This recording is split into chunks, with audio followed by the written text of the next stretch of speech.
ଜୟ ଜଗନ୍ନାଥ। ଆପଣମାନଙ୍କୁ ମୋର ହୃଦୟ ଭରା ନମସ୍କାର। ଆସନ୍ତୁ ଶୁଣିବା ଶ୍ରୀମଦ୍ ଭଗବଦ୍ ଗୀତାର ତୃତୀୟ ଅଧ୍ୟାୟ ଶ୍ଲୋକ 16 ଓ 17ର ସବିଶେଷ ବ୍ୟାଖ୍ୟା। ବ୍ୟାଖ୍ୟାଟି ଶୁଣିବା ସହିତ ସେହି ମହାପ୍ରଭୁଙ୍କ ଉଦ୍ଦେଶ୍ୟରେ ଜୟ ଜଗନ୍ନାଥ ଓ ଜୟ ଶ୍ରୀକୃଷ୍ଣ କମେଣ୍ଟ ବକ୍ସରେ ଲେଖିଦିଅନ୍ତୁ। ଓମ୍ ଶ୍ରୀ ପରମାତ୍ମନେ ନମଃ। ସୃଷ୍ଟିଚକ୍ର ଅନୁସାରେ ଚାଲିବା ଅର୍ଥାତ୍ ନିଜର କର୍ତ୍ତବ୍ୟ ପାଳନ କରିବାର ଦାୟିତ୍ୱ ମନୁଷ୍ୟ ଉପରେ ନ୍ୟସ୍ତ। ତେଣୁ ଯେଉଁ ମନୁଷ୍ୟ ନିଜର କର୍ତ୍ତବ୍ୟ ପାଳନ କରୁନାହିଁ, ଭଗବାନ ଏହି ଶ୍ଲୋକରେ ତାହାର ନିନ୍ଦା କରୁଛନ୍ତି। ଏବଂ ପ୍ରବର୍ତ୍ତିତଂ ଚକ୍ରଂ ନାନୁବର୍ତ୍ତୟତି ହ୍ୟଃ ଅଘାୟୁରିନ୍ଦ୍ରିୟ ରାମ ମୋଘଂ ପାର୍ଥ ସଜୀବତି। ଏହାର ଅର୍ଥ, ହେ ପାର୍ଥ, ଯେଉଁ ମନୁଷ୍ୟ ଇହଲୋକରେ ପରମ୍ପରା କ୍ରମେ ପ୍ରଚଳିତ ଏହି ସୃଷ୍ଟିଚକ୍ର ଅନୁସାରେ ଆଚରଣ କରେ ନାହିଁ, ଇନ୍ଦ୍ରିୟମାନଙ୍କ ଦ୍ୱାରା ଭୋଗ ଉପଭୋଗ କରୁଥିବା ସେହି ଅଘାୟୁ ଅର୍ଥାତ୍ ପାପୀ ମନୁଷ୍ୟ ସଂସାରରେ ଅକାରଣରେ ବଞ୍ଚି ରହେ। ନବମ ଶ୍ଲୋକରୁ ଆରମ୍ଭ ହୋଇଥିବା ପ୍ରକରଣର ଉପସଂହାର କରିବାକୁ ଯାଇ ଭଗବାନ ଏଠାରେ ଅର୍ଜୁନଙ୍କୁ ପାର୍ଥ ସମ୍ବୋଧନ କରି ସତେଅବା କହୁଛନ୍ତି ଯେ, ତୁମେ ସେହି ପୃଥା ଅର୍ଥାତ୍ କୁନ୍ତୀଙ୍କର ପୁତ୍ର, ଯିଏ ଆଜୀବନ କଷ୍ଟ ସହି ନିଜ କର୍ତ୍ତବ୍ୟ ପାଳନ କରିଥିଲେ। ଅତଏବ ତୁମ ଦ୍ୱାରା ମଧ୍ୟ କର୍ତ୍ତବ୍ୟର ଅବହେଳା ହେବା ଠିକ୍ ନୁହେଁ। ଯେଉଁ ଯୁଦ୍ଧକୁ ତୁମେ ଘୋର କର୍ମ କହୁଛ, ତାହା ତୁମ ପାଇଁ ଘୋର କର୍ମ ନୁହେଁ, ବରଂ ତାହା ଯଜ୍ଞ ଅର୍ଥାତ୍ କର୍ତ୍ତବ୍ୟ।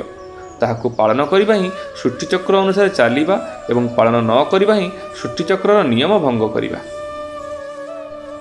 ରଥଚକର କ୍ଷୁଦ୍ର ଅଂଶଟିଏ ଭାଙ୍ଗିଗଲେ ଯେପରି ରଥର ସମସ୍ତ ଅଂଶ ଏବଂ ତହିଁରେ ବସିଥିବା ରଥୀ ଓ ସାରଥୀ ଝୁଙ୍କିଯାଆନ୍ତି, ଠିକ୍ ସେହିପରି ଯେଉଁ ମନୁଷ୍ୟ ସୃଷ୍ଟିଚକ୍ର ଅନୁସାରେ ଚଳେ ନାହିଁ, ସେ ସମସ୍ତ ସୃଷ୍ଟି ସଞ୍ଚାଳନରେ ବାଧା ଉପୁଜାଏ।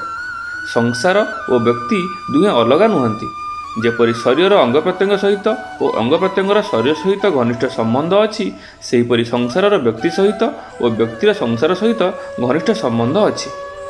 ଯଦି ବ୍ୟକ୍ତି କାମନା, ମମତା, ଆସକ୍ତି ଓ ଅହଂଭାବ ତ୍ୟାଗ କରି ନିଜର କର୍ତ୍ତବ୍ୟ ପାଳନ କରେ, ତେବେ ସାରା ସୃଷ୍ଟିକୁ ସ୍ୱତଃ ସୁଖ ମିଳେ।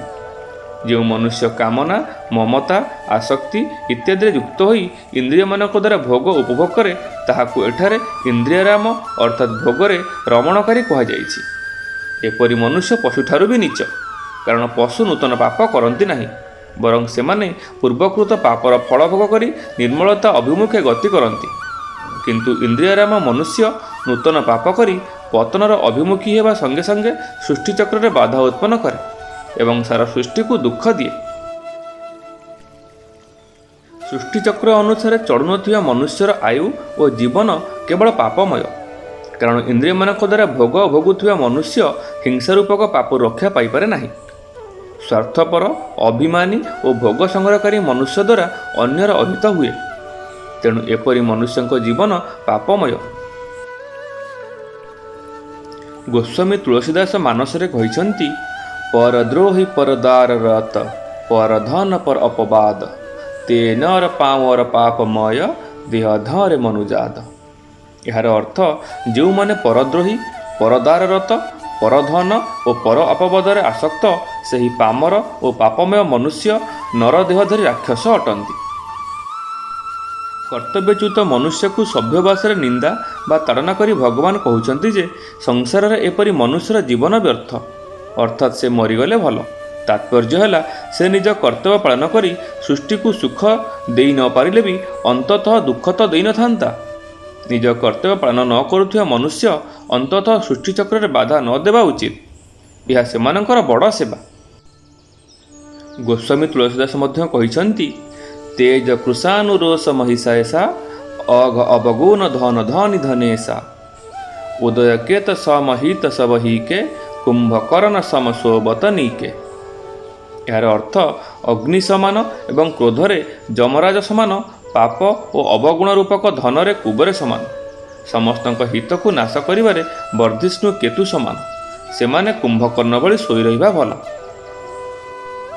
ନବମ ଶ୍ଲୋକରୁ ଏପର୍ଯ୍ୟନ୍ତ ଯାହା ବର୍ଣ୍ଣନା କରାଯାଇଛି, ତାହାର ତାତ୍ପର୍ଯ୍ୟ ହେଉଛି ନିଃସ୍ୱାର୍ଥ ଭାବରେ ଅନ୍ୟମାନଙ୍କର ସେବା କରିବା। ସଂସାରରୁ ସମ୍ବନ୍ଧ ବିଚ୍ଛେଦ କରିବା ପାଇଁ ଯେ ନିଜ କର୍ତ୍ତବ୍ୟ ପାଳନ କରେ ନାହିଁ, ପୂର୍ବ ଶ୍ଲୋକରେ ତାହାକୁ ତାଡ଼ନା କରାଯାଇଛି। କିନ୍ତୁ ଯିଏ କର୍ତ୍ତବ୍ୟ ପାଳନ କରି ସଂସାରରୁ ସମ୍ବନ୍ଧ ବିଚ୍ଛେଦ କରିଛନ୍ତି, ଭଗବାନ ଏବେ 2ଟି ଶ୍ଲୋକରେ ସେହି ମହାପୁରୁଷଙ୍କ ସ୍ଥିତିର ବର୍ଣ୍ଣନା କରୁଛନ୍ତି।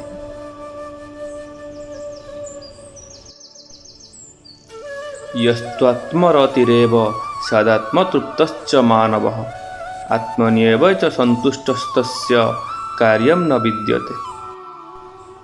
यार अर्थ किंतु जो मनुष्य निजटारे ही रमण करे एवं निजठारे ही तृप्त और संतुष्ट रहे तापाई कौनसी कर्तव्य नहीं।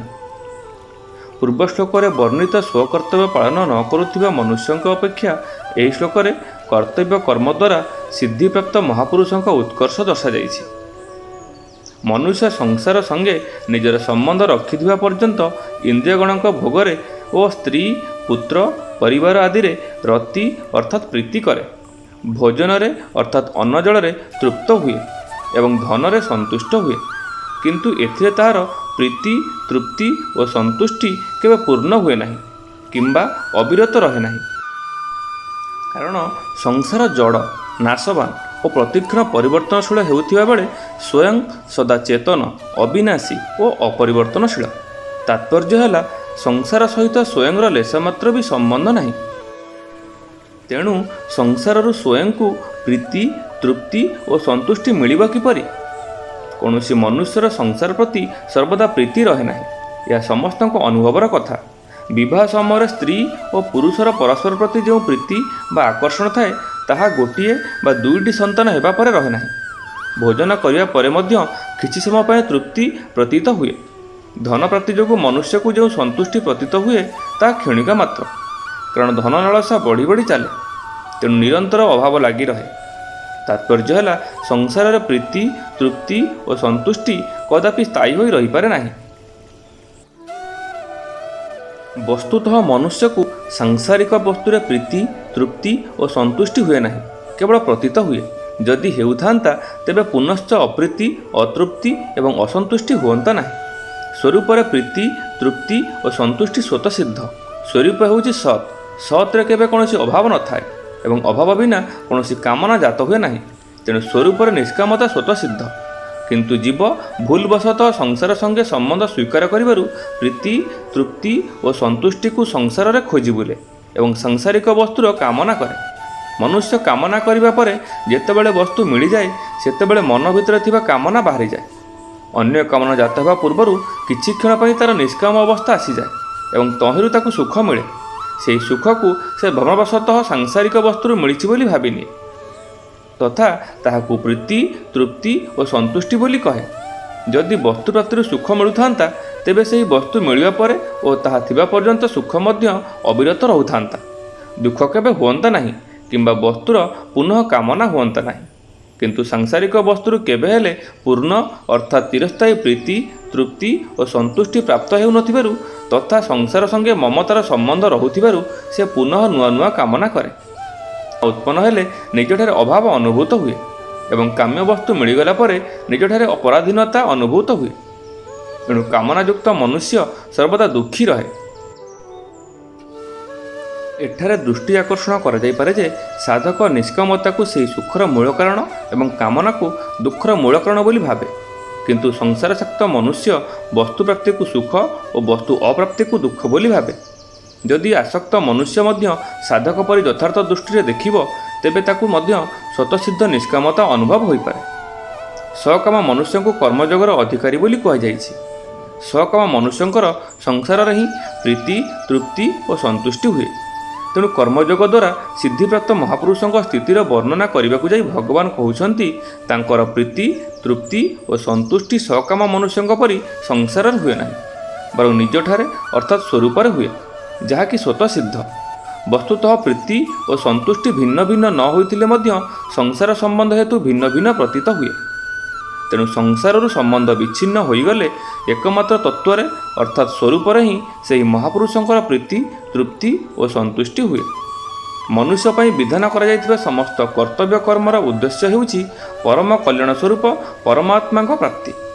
जेकोसी साधना अर्थात कर्मयोग ज्ञानयोग और भक्तियोग द्वारा उद्देश्य सिद्धि हेला परे मनुष्य पई किछि भी करिबा जानिबा और पाइबा बाकी रहे नाही।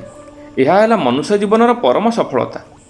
मनुष्यर वास्तविक स्वरूप तेड़े मात्र अभाव नथिले भी संसार सहित संबंध थिबारु निजठारे अभाव आरोप करी शरीर को मु और मोर मानी निज पई कर्म करुवा पर्यंत ता पई कर्तव्य बाकी रहे।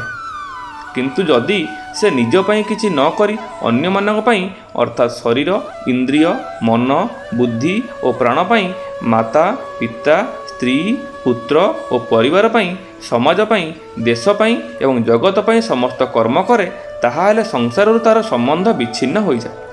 ସମ୍ବନ୍ଧ ବିଚ୍ଛିନ୍ନ ହୋଇଗଲେ ତା'ର ନିଜ ପାଇଁ କୌଣସି କର୍ତ୍ତବ୍ୟ ବାକି ରହେ ନାହିଁ, କାରଣ ସ୍ୱରୂପରେ କୌଣସି କ୍ରିୟା ହୁଏ ନାହିଁ। ଯାହା କିଛି କ୍ରିୟା ହୁଏ ତାହା ସଂସାର ସମ୍ବନ୍ଧରୁ ଓ ସାଂସାରିକ ବସ୍ତୁ ଦ୍ୱାରା ହିଁ ହୁଏ। ଅତଏବ ଯାହାର ସଂସାର ସଙ୍ଗେ ସମ୍ବନ୍ଧ ଅଛି ତା ପାଇଁ କର୍ତ୍ତବ୍ୟ ରହିଛି। ଯଦି କିଛି ନା କିଛି ପାଇବାର କାମନା ଥାଏ ତେବେ କର୍ମ ସହିତ ସମ୍ବନ୍ଧ ହୁଏ ଏବଂ ଅଭାବର ହିଁ କାମନା ସୃଷ୍ଟି ହୁଏ। ସିଦ୍ଧ ମହାପୁରୁଷଙ୍କର କେବେ କୌଣସି ଅଭାବ ନଥାଏ, ତେଣୁ ତାଙ୍କ ପାଇଁ କରିବାର ଆବଶ୍ୟକତା ନଥାଏ। କର୍ମଯୋଗରେ ସିଦ୍ଧିପ୍ରାପ୍ତ ମହାପୁରୁଷଙ୍କର ଆତ୍ମସ୍ୱରୂପରେ ଯେତେବେଳେ ରତି, ତୃପ୍ତି ଓ ସନ୍ତୁଷ୍ଟି ହୋଇଯାଏ ସେତେବେଳେ ସେ କୃତକୃତ୍ୟ, ଜ୍ଞାତ ଜ୍ଞାତବ୍ୟ ଓ ପ୍ରାପ୍ତବ୍ୟ ହୋଇଯାଆନ୍ତି। ଫଳରେ ସେ ବିଧି ନିଷେଧରୁ ଊର୍ଦ୍ଧ୍ୱକୁ ଉଠିଯାଆନ୍ତି। ଯଦିବା ତାଙ୍କ ଉପରେ ଶାସ୍ତ୍ରର ଶାସନ ଚଳେ ନାହିଁ, ତଥାପି ତାଙ୍କର ସମସ୍ତ କ୍ରିୟା ସ୍ୱାଭାବିକ ଭାବେ ଶାସ୍ତ୍ରାନୁକୂଳ ଓ ଅନ୍ୟମାନଙ୍କ ପାଇଁ ଆଦର୍ଶ ହୋଇଥାଏ।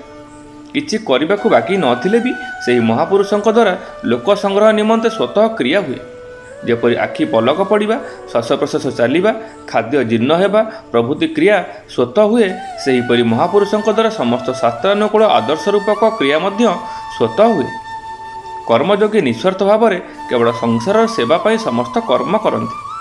ଯେପରି ଗଙ୍ଗା ଜଳରେ ଗଙ୍ଗାଙ୍କୁ ପୂଜା କରାଯାଏ, ସେହିପରି ସଂସାରରୁ ପ୍ରାପ୍ତ ଶରୀର, ଇନ୍ଦ୍ରିୟ, ମନ, ବୁଦ୍ଧି ଓ ଅହମ୍କୁ ସଂସାର ସେବାରେ ବିନିଯୋଗ କରିଦେଲେ ଚିନ୍ମୟ ସ୍ୱରୂପ ହିଁ ଅବଶେଷ ରହିଯାଏ। ତେଣୁ କର୍ମଯୋଗୀଙ୍କର ପ୍ରୀତି, ତୃପ୍ତି ଓ ସନ୍ତୁଷ୍ଟି କେବଳ ସ୍ୱରୂପରେ ହିଁ ହୁଏ। ଜ୍ଞାନୀ ଗୁଣୀ ମଣ୍ଡଳୀ ଓ ସଜ୍ଜନ ମଣ୍ଡଳୀ, ଆପଣମାନେ ଶୁଣୁଥିଲେ ଶ୍ରୀମଦ୍ ଭଗବଦ୍ ଗୀତାର ତୃତୀୟ ଅଧ୍ୟାୟ ଶ୍ଲୋକ 16 ଓ 17ର ସବିଶେଷ ବ୍ୟାଖ୍ୟା। ଆପଣଙ୍କୁ ଅଶେଷ ଅଶେଷ ଧନ୍ୟବାଦ। ସେହି ପରମାତ୍ମାଙ୍କ ଶ୍ରୀଚରଣରେ ସମସ୍ତଙ୍କ ମଙ୍ଗଳ କାମନା କରି ରହୁଛି। ଜୟ ଜଗନ୍ନାଥ, ଜୟ ଶ୍ରୀକୃଷ୍ଣ।